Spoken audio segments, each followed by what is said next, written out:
Halo, apa kabar pelaku bisnis Indonesia? Kita jumpa lagi dalam acara Bisnis Kita.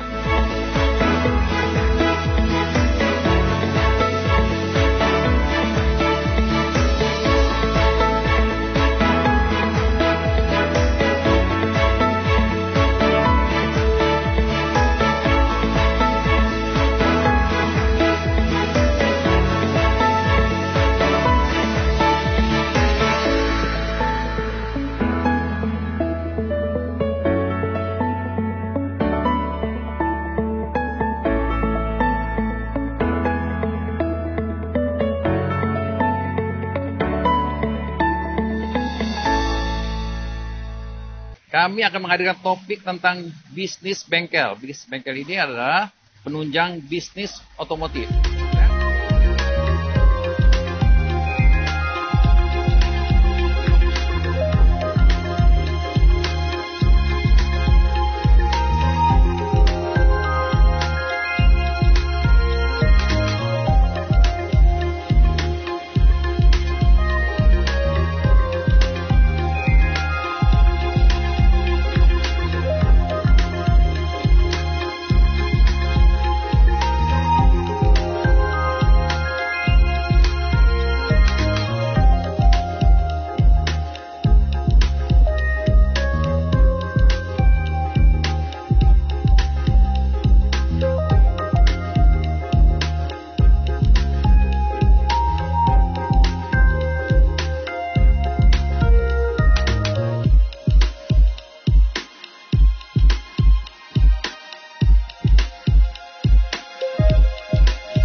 Sebelum kita lanjutkan, ada pepatah yang mengatakan, tak kenal maka tak sayang. Untuk itu, saya beri kesempatan Pak untuk memperkenalkan diri supaya para pelaku bisnis lebih mengenal dan menyayangi Bapak. Halo, saya Budiarto Utomo, pelaku bisnis otomotif yang berada di Trugong Raya nomor 4. Pak, slogan acara kita ini adalah, bisnis harus untung. Kalau rugi, ngapain bisnis kita? Setuju, Pak. Coba bagaimana dengan pendapat Bapak? Ya, setuju dengan apa pendapat Bapak. Ya, kita semua usaha ya pasti harus punya untung. Karena kita pun harus membiayai biaya operasional, karyawan harus kita penuhi kebutuhan mereka. Ini nama bengkel ini kan Miki Jaya Motor ya Pak? Iya, betul. Apakah nama ini ada hubungan mungkin dalam salah satu anak Bapak? Atau ada hubungan apa dengan Mickey Mouse? Almarhum memberikan nama Mickey karena mengingat Jakarta ini kan banyak tikus. Banyak tikus. Dan memang lagi tren banyak film pun menyajikan film Mickey Mouse, tikus. Nah, akhirnya ya tercetus ide ya udah. Gitu, jadi memang ada hubungan sama Mickey Mouse, terinspirasi. Terinspirasi dari tikus-tikus, Pak. Iya, tikus-tikus. Sebelum kita bicara lebih mendalam lagi, lebih lanjut lagi, kita saksikan yang satu ini.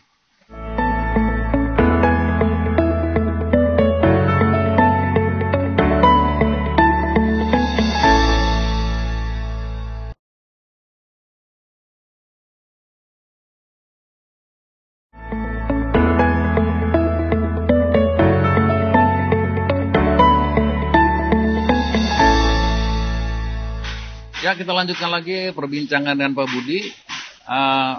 Bengkel ini sudah beroperasi selama 49 tahun. Nah, supaya lebih jelas lagi, sebetulnya kapan sih Pak bengkel ini didirikan? Bengkel ini didirikan pada tahun 1973. Iya, 49 tahun yang lalu. Pertama kita mulai dari roda 2 dulu, Pak. Motor, sepeda motor, tapi itu pun hanya nggak sampai setengah tahun. Beralihlah ke otomotif, kepada mobil. Iya, karena ternyata peminat yang datang ke kita ini banyak yang membawa kendaraannya untuk perbaiki dia punya mobil. Karena almarhum dia memang menguasai otomotif. Sebetulnya kan pertama bengkel motor. Nah, waktu bengkel motor kita buka, bengkel motor kita stop karena kendaraan roda 4 lebih banyak yang datang daripada roda 2. Memang banyak orang beranggapan ya kalau namanya bengkel berarti urusannya memperbaiki yang rusak. Ya. Apakah bengkel ini hanya itu aja Pak layanannya atau masih ada layanan-layanan yang lain? Ya. Kita pertama memang hanya engine sama body repair, Pak. Ya, las ketok cat Banyak Kartini kan karena mobil ini banyak berhubungan dengan air laut, Pak. Kita kan di Jakarta Utara. Jadi banyak mobil yang keropos. Nah, sebelum kita bicara mobil, dulu juga kita buka bengkel motor itu karena banyak Vespa itu pada karatan semua, rusak. Jadi kita modif rekondisi itu motor-motor Vespa. Akhirnya itu ditinggal karena mobil lebih banyak yang berminat untuk direkondisikan. Jadi kita tidak hanya untuk body, tapi engine juga kita kerjakan semua. Sampai hari ini kita kerjakan, jadi tidak dibatasi oleh untuk body repair dan engine, tapi kita juga ada berusaha melengkapi untuk namanya perbengkelan, sekalian ada spuring, balancing, kemudian AC, cuci mobil, ya boleh katakan one stop service. Semuanya ada, yang tidak ada hanya variasi saja kita enggak. Kisaran harga atau biaya jenis-jenis layanan tadi Pak? Oh, itu bervariasi Pak. Kalau kita untuk mengerjakan mobil, yang jelas kita punya harga di bawah harga di showroom atau di authorized. Kita harga boleh bengkel tapi harga kaki lima Pak. Oh, harga murah aja. Bengkel Bapak ini mungkin ada kerjasama dengan pihak lain misalnya dalam pengadaan spare part atau mungkin juga kerjasama dengan pihak asuransi barangkali Pak? Ya, untuk spare part pasti kita ada kerjasama dengan supplier-supplier, toko-toko spare part yang berhubungan. Karena kita bengkel di sini mengerjakan mobil-mobil segala merek. Toyota, Honda, Suzuki, Daihatsu, Chevrolet kita kerjakan. Nah, kita untuk kebutuhan spare part kita kontak dengan otoris spare part, kemudian juga toko-toko spare part yang asli tentunya kita pakai, kita minta. Dan untuk kerjasama dengan asuransi kita juga ada. Untuk itu khusus kebanyakan body ya, body itu asuransi. Tapi tidak menutup kemungkinan pada saat kita mengerjakan body pun itu pasti ada kaitan dengan karena mesin mobil itu tabrakan, itu kena engine-nya rusak, pecah blok mesin, kabel-kabel, nah itu ada kaitannya juga. Makanya kita berusaha bengkel ini dilengkapkan untuk jenis pekerjaannya. Jadi jangan sampai selesai bagian ini karena kita tidak ada pekerjaannya yang kita tidak bisa kerjakan, kita over ke bengkel lain, itu tidak terjadi. Kita kerjakan di sini semua. Jadi one stop service istilahnya. Dari start sampai finish. Dari start sampai finish, sampai selesai. Nah, Pak, tadi kan banyak ya layanan-layanannya ya. Di antara banyaknya layanan itu apa sih Pak yang jadi unggulan gitu Pak? Unggulan layanan di bengkel ini? Ya kita berusaha ya untuk semua memberikan pelayanan yang terbaik kepada customer, memberikan hasil yang optimal. Misalkan untuk body, ya kita usahakan hasilnya itu baik, tidak sampai warna catnya, misalkan catnya tuh nggak bisa berubah warna. Makanya kita pun memberikan garansi kepada mobil yang datang, garansi cat 1 tahun. Jadi cat itu tidak akan berubah. Karena kalau cat yang nggak bagus itu akan berubah Pak. Dalam waktu 2-3 bulan pun akan berubah warna. Itu harus dijaga. Nah sampai saat ini Pak, apakah ada customer Bapak gitu kan yang jadi langganan gitu Pak? Bukan langganan maksudnya rusak lagi bukan, tapi karena puas Datang lagi dia, datang lagi gitu Pak. Ada Pak? Memang kita memberikan garansi kepada orang untuk mobil yang diperbaiki, kita ada garansi. Tapi kita mengusahakan untuk mobil tersebut tidak memakai masa garansi ini. Diusahakan tidak ada yang komplain. Sekalipun kalau sampai terjadi komplain, kita pun melihat sebabnya apa. Kadang-kadang yang punya kendaraan nggak ngerti Pak. Rusaknya waktu dia datang untuk perbaiki A, kemudian timbul masalah B, dia pikir ada kaitan karena mereka nggak awam, nggak mengerti. Nyambung, kumat gitu loh. Nah, itulah di situ kita harus belajar untuk menjelaskan. Kalau kita tidak, karena orang begitu Pak, orang yang datang ke mereka pasti dia nggak mengerti soal engine. Nah, itu tugas kita untuk memberikan keterangan. Jadi sebelum mobil itu dikerjakan, kita memberikan tahukan, oh mobil you kerusakannya ini. Nah, setelah kita memberikan keterangan, orang itu dia akan mikir, masuk logiknya nggak keterangan saya gitu. Beberapa customer yang jeli Pak ya, nah mereka akan menarik kesimpulan, oke, ini boleh Pak kerjakan, karena dia udah percaya dengan apa yang kita sampaikan. Apa yang menjadi keluhan dia tuh terjawab sebelum mobil tersebut dikerjakan. Udah terjawab Pak. Jadi nggak selalu mesti dikerjakan dulu sebagai bukti. Nah, bukti itu memang ada, tapi setelah kita kerjakan, ya oke, dia bilang benar. Pasti mereka dalam hati mereka percaya, oh ternyata ini benar apa yang Bapak yang saya kerjakan, apa yang saya sampaikan benar. Nah, itulah yang membuat akhirnya bengkel ini kita bisa bertahan sampai hari ini 49 tahun. Dan besok adalah ulang tahun ke-50 Pak ya. 50 ya. Ada setengah abad. Setengah abad, nggak berasa kan? Waktu sangat cepat berlalu. Orang dengan pelayanan yang kita berikan, mereka akan memperkenalkan juga. Jadi iklan yang nggak usah dibayar lah istilahnya, karena mereka mulut ke mulut mereka kasih tahu. Ya mudah-mudahan, ya namanya orang juga nggak lepas dari kesalahan dan kekurangan, karena mekanik pun pasti ada salah juga Pak ya, waktu dia menangani ada kekurangan apa, dan kita juga tidak menutup kemungkinan itu gitu loh. Jadi jangan merasa gua adalah nggak mungkin gitu loh, begitu ada komplain datang, oh nggak mungkin, nggak boleh Pak ya. Kalau saya nggak akan begitu. Jangan langsung bela diri gitu. Jangan bela diri. Buat apa bela diri kalau ternyata itu kesalahan memang murni kesalahan di kita. Misalkan ban baut roda belum dikencengin, kita bilang oh bukan gitu. Nggak usah adu argumen, kita lihat dulu masalahnya gitu loh. Oh masalahnya ternyata ini, dijelaskan kepada customer, pada orang yang komplain, akhirnya dia ngerti. Oke, malah dia minta maaf loh Pak. Aduh maaf Pak, saya udah nggak sopan ngomong, udah keras katanya. Ternyata bukan salah Bapak Pak ya. Ya itu it's okay. Itu namanya juga dalam kita berinteraksi dengan masyarakat, ya pasti akan terjadi hal yang nadanya tinggi atau nadanya rendah, itu umum Pak. Itu yang membuat kita belajar untuk selalu menjadi dewasa. Nah, berdasarkan pengalaman Pak, kira-kira menangani kasus apa yang paling singkat selesainya, dan kasus apa yang paling lama selesai? Itu relatif sekali Pak. Kalau Bapak tanyakan masalah itu, biasanya sih kalau untuk misalkan untuk pekerjaan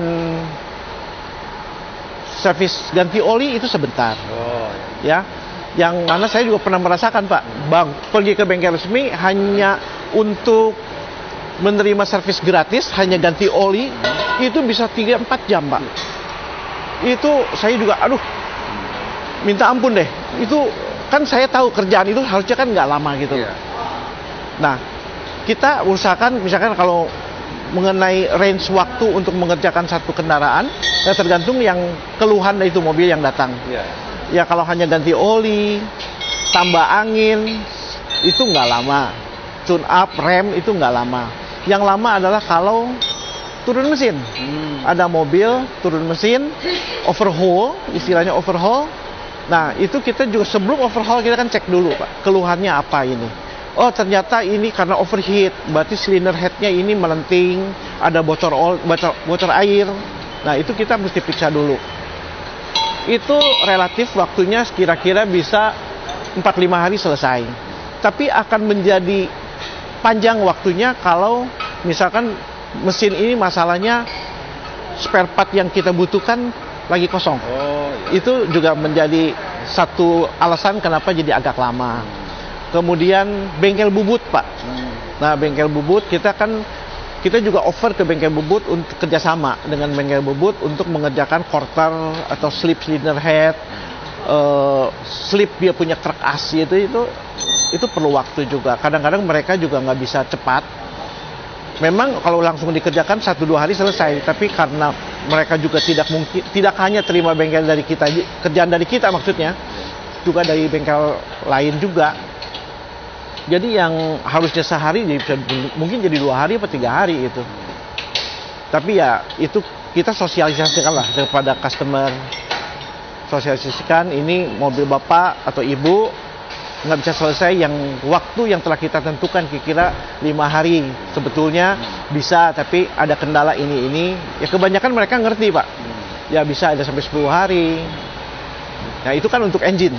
Tapi kalau untuk bodi, Pak, kalau ternyata tabrakan parah, itu juga bisa berbulan-bulan, bisa 2 bulan. Bisa saya pernah kerjakan hampir 8 bulan saya kerjakan. Spare partnya nggak ada. Padahal mobilnya banyak di sini. Ya. Contoh Avanza, Pak. Nah, itu satu customer dia terjadi tabrakan tunggal, nabrak pohon. Karena mabuk itu, bukan mabuk, dia ngantuk, Pak ya. Nah, itu sampai 8 bulan saya kerjakan. Itu mungkin yang paling lama, Pak. Rekor. Paling lama. Ya, macam-macam, Pak. Iya. Tadi kan Bapak bilang sepertinya kayak apa tuh, promosi marketing mulut ke mulut ya antara lain ya. Betul. Apakah untuk ke depan pengembangannya Bapak punya strategi bisnis atau strategi marketing misalnya? Apakah ada wacana untuk promosi secara online? Mungkin Bapak menggunakan medsos gitu kan, Instagram atau apa, TikTok gitu Pak. Bagaimana Pak? Memang saya ini kan pebisnis lama, Pak. Ya. Pebisnis lama. Saya sangat angkat topi apresiasi kepada perkembangan zaman yang begitu cepat, begitu luar biasa.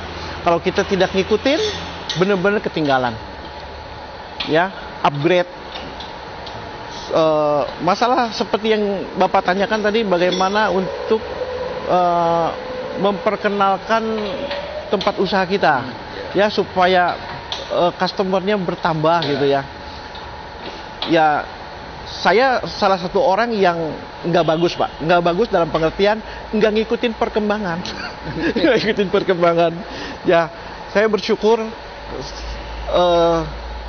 saya tidak mengikuti perkembangan zaman secepat yang terjadi sekarang ini.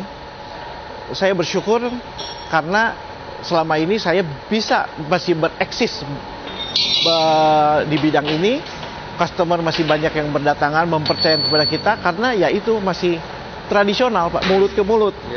Ya, saya mengharapkan akan datang mungkin bisa juga orang bisa mengenal saya bukan dari mulut ke mulut, tapi dari aplikasi yang ada, Pak ya. Dari media gitu. Dari media, Pak. Bilang ini terima semua merek ya, Pak? Terima semua merek. Nah, kalau Bapak mengamati merek apa Pak yang paling banyak datang ke bengkel ini? Kendaraan yang banyak kebanyakan adalah mobil dari Jepang, Pak. Mobil Jepang ya. Honda, Toyota, Mitsubishi itu yang lebih mendominan. Kalau untuk mobil Eropa memang sangat terbatas, nggak banyak, Pak. Kebanyakan mobil Jepang. Ya, kan kita juga tahu di sini dikuasai oleh pasar Jepang ya. Semua kendaraan Jepang.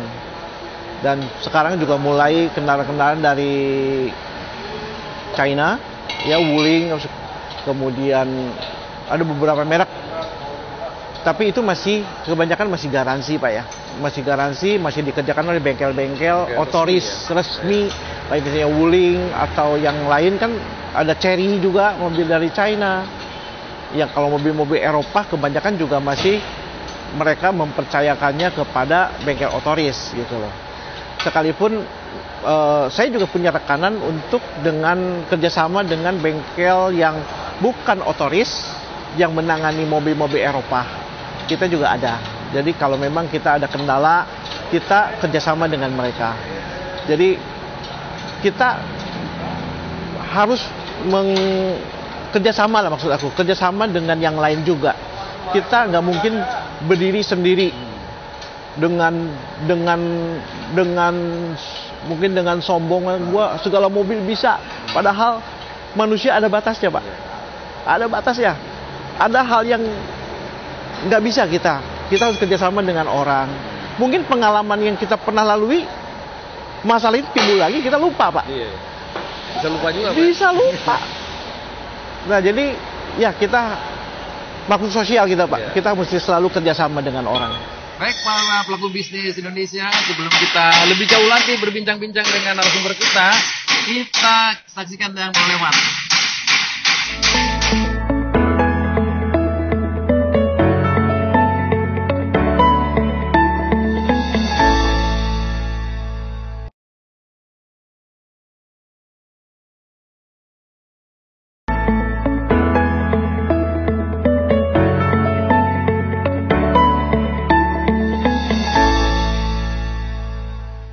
Para pelaku bisnis Indonesia, kita lanjutkan lagi perbincangan dengan narasumber kita, Bapak Budi, tentang bisnis bengkel. Apa yang jadi pembeda bengkel ini, Pak, dibandingkan bengkel yang lain? Apa istimewanya? Aku istimewa banget juga enggak lah ya. Tapi saya kan sempat juga untuk mengunjungi workshop lain, Pak. Nah, saya di situ waktu saya datang ke situ, saya juga mendapat pelayanan. Ya, dapat pelayanan. Jadi itu sebagai masukan buat saya. Oh, masuk ke bengkel A ternyata pelayanannya seperti ini, bagus. Nah, itu saya copy, Pak. Ya, bengkel B ternyata pelayanannya nggak baik. Ya, untuk baru pertama ketemu pun udah nggak enak gitu, nggak bagus. Ya, itu juga poin buat saya. Oh, hal seperti itu nggak baik. Jadi saya combine, Pak. Jadi apa yang baik saya serap. Ya, juga itu pelayanan. Kemudian pekerjaan yang jadi kerjaan kita pun harus melihat gitu loh. Kerjaan yang kita kerjakan, kalau customer puas atau ada komplain itu kita lihat. Oh, ini komplain seperti apa kita terima, dan kita harus ada perbaikan juga, Pak. Kalau memang ada yang kita harus jujur, apa yang nggak baik ya kita harus perbaiki. Jangan ngotot. Misalkan ada customer juga kan ada yang istilahnya masa bodoh cincai. Ada yang rese dalam pengertian saya menganggapnya positif, Pak. Rese. Wah, ini nggak rapi lah segala macam. Menurut aku sudah rapi, ya, dan udah bagus. Tapi aku tidak mau berdebat di situ. Tapi kita di situ kita terima, kita perbaiki aja. Pokoknya kita kerjakan sampai orang itu puas. Nah, itulah, Pak. Kita belajarlah untuk menerima pendapat orang. Jangan kita ngotot, gua udah paling benar, paling bagus. Dasar komplain juga karena kerjaannya memang kita kurangi, kita harus terima. Tapi kita mau perbaiki, Pak. Jadi kembali lagi menghindari langsung bela diri gitu, Pak, ya? Nggak baik. Jangan bela diri. Peluang bisnis secara umum, bisnis otomotif, ya, secara khusus bengkel, itu bagaimana, Pak? Prospek, Pak, ya.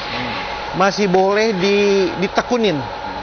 Ya, sekalipun sekarang kita tahu sama-sama bahwa mobil sekarang mulai beralih ke mobil listrik. Mobil listrik itu satu hal yang baru buat kita semua. Ya, itu mungkin ke depan untuk perbaikan mungkin tidak seperti ya sekarang. Dulu kan, sekarang ini kita kerjakan kan ada servis mesin sampai turun mesin. Mungkin kalau setelah mobil listrik udah nggak ada itu, Pak. Nggak ada. Ganti oli pun kayaknya nggak ada, Pak. Semua pakai listrik kan. Tapi mungkin kita bengkel mesti dibutuhkan untuk apa? Mungkin untuk perbaiki brake, Pak. Rem. Sistem brake ya, rem. Kemudian mungkin dia punya body ya. Nah, makanya body repair sebetulnya masih punya kesempatan lah untuk pelaku-pelaku bisnis yang muda-muda mau ikut bisnis untuk body repair, untuk buka bengkel. Itu saya sarankan oke aja, Pak. Boleh itu. Itu nggak akan ketinggalan. namanya apalagi kita di Jakarta. Itu kita nggak nabrak ya ditabrak. Apalagi banyak orang yang nggak disiplin Pak ya. Main handphone di mobil. Mobil jalan, nabrak. Nah, itu kita kan punya kesempatan untuk bisa ada peluang bisa dapat rezeki dari perbaikan mobil tersebut.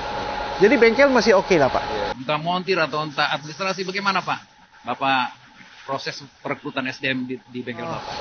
Kita merekrut orang yang sebelumnya juga yang datang adalah yang melamar pekerjaan itu kebanyakan mereka sudah menguasai bidangnya.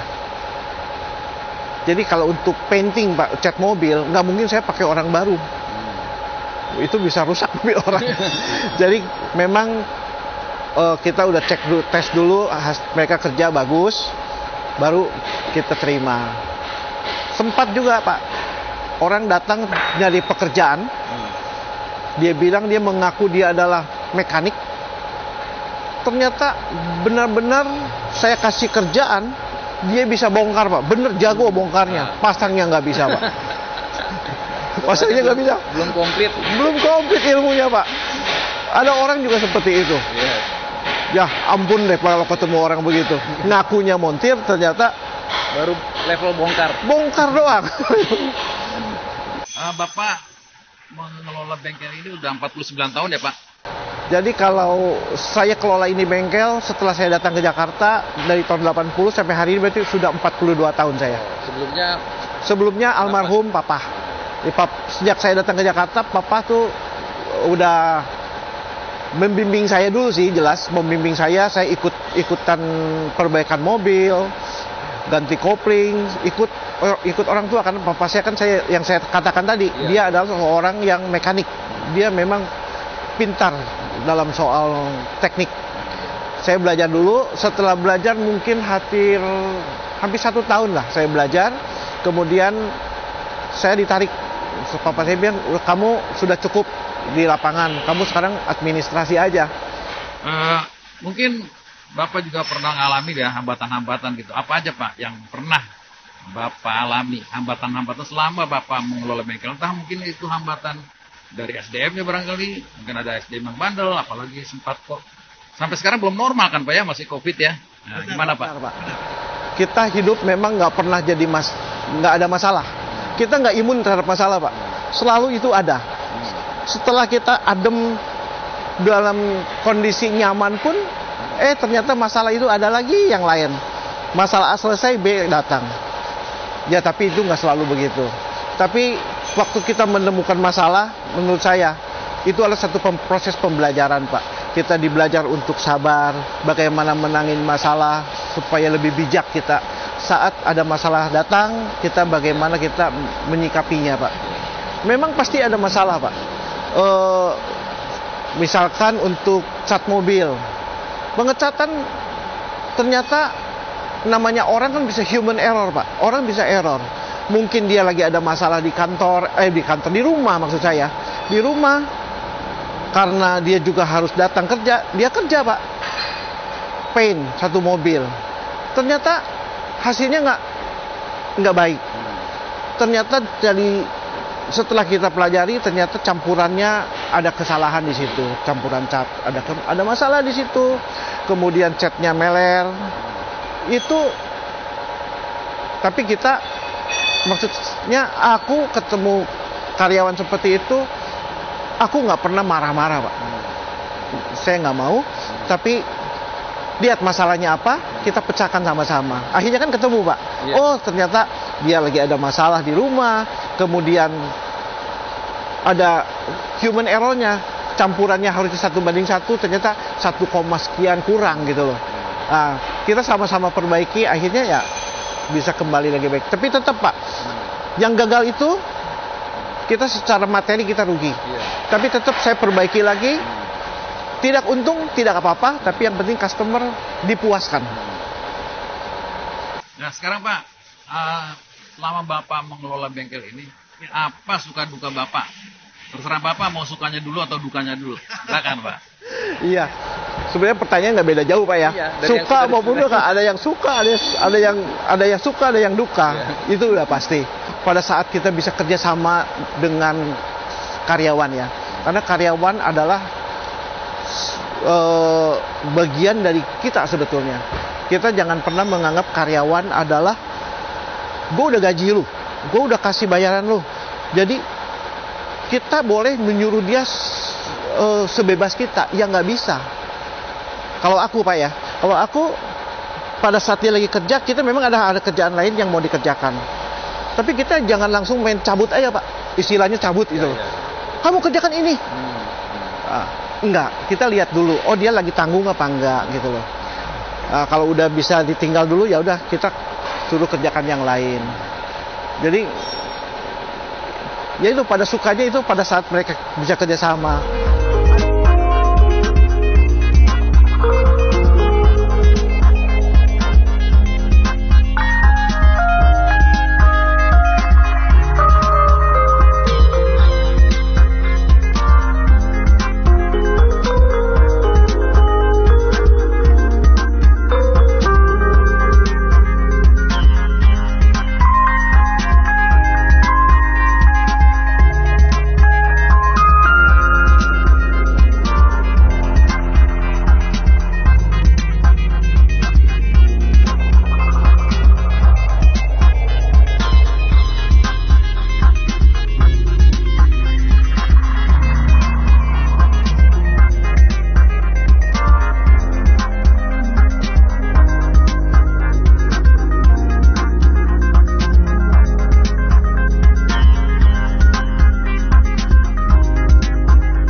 Ya, tadi Bapak sudah menceritakan sukanya ya Pak ya mengelola bengkel ini. Nah, sekarang dukanya gimana Pak? Duka, ya banyak juga Pak. Ya. Misalkan ya karyawannya lagi kita mengejar pekerjaan harus selesai. Yang sudah waktu yang sudah kita janjikan, dia nggak bisa datang. Ya kita nggak tahu, tapi alasannya ya biasanya sakit. Ya akhirnya tertunda. Nah itu kadang-kadang itu yang dukanya itu kita nggak bisa memberikan servis yang penuh kepada customer ya di luar perkiraan kan. Apakah pernah ada apa barangkali ada customer yang menjengkelkan gitu Pak? Ada? Oh ada Pak. Ada? Ada. Oh, iya. Ada itu. Itu masyarakat kita kan kompleks macam-macam. Ada yang baik, ada yang rewel. Yang menjengkelkan yang rewelnya dibuat-buat Pak. Ya, mengada-ngada. Ya, tapi kita bisa atasin, nggak ada masalah lah. Biasa itu di masyarakat ya gitu. Ya baik, kita sampai pada bagian akhir, tapi sebelumnya nanti kita akan mendengarkan closing statement dari Pak Budi ya. Nah, tapi sebelumnya kita saksikan yang satu ini.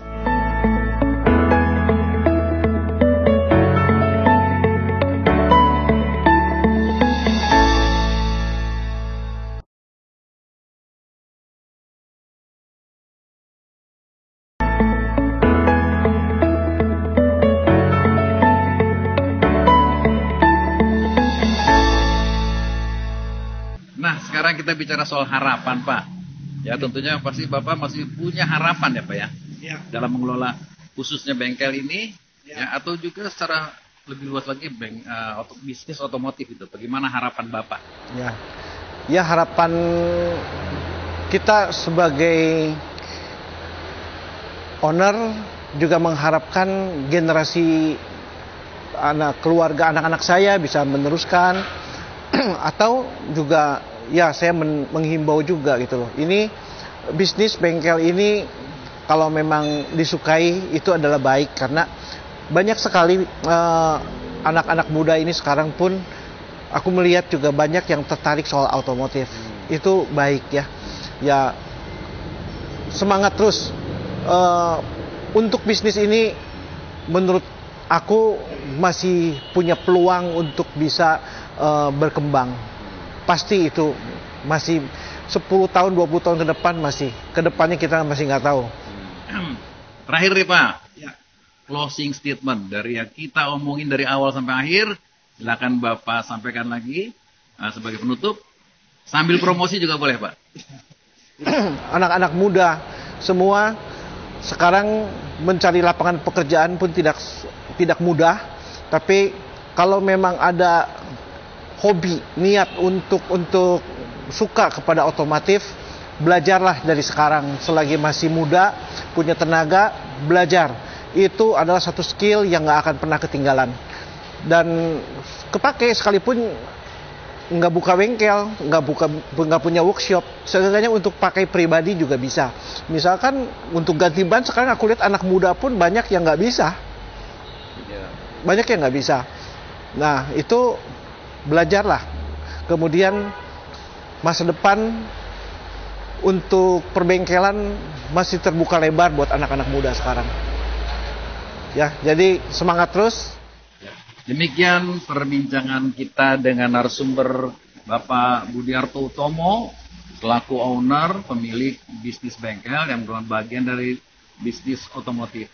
Nah, semoga perbincangan ini menginspirasi, memotivasi dan menggugah semangat para pelaku bisnis di seluruh Indonesia dimanapun Anda berada. Bisnis harus untung. Sip. Kalau rugi ngapain bisnis Ngapain kita? bisnis? Sampai jumpa lagi di episode berikutnya.